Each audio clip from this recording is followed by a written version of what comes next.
Hari ini anak-anak Diana Rafa request berbuka puasa dengan patani tom yum. Kata Diana, ketam dan sotong dia fresh-fresh. Banyak jenis lauk yang disediakan untuk juadah berbuka puasa.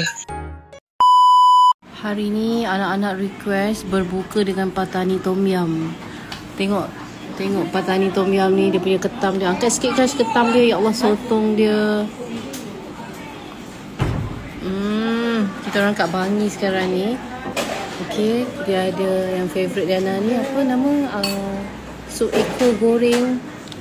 Kita ada miam pla, kita ada berbagai-bagai jenis siakap. Okey. Ni siakap juga. Siakap kari apa? Alamak, itulah selalu lupa nama-nama dia. Yang ni favourite Abah, yang ni favourite Diana, yang ni favourite Kash. Yang tu sotong goreng tepung, yang ini kerabu kaki ayam, yang ini lah paling favourite sekali. Dia punya apa nama? Pekasam. Ya Allah, pekasam dia. Masya Allah, Masya Allah, Masya Allah.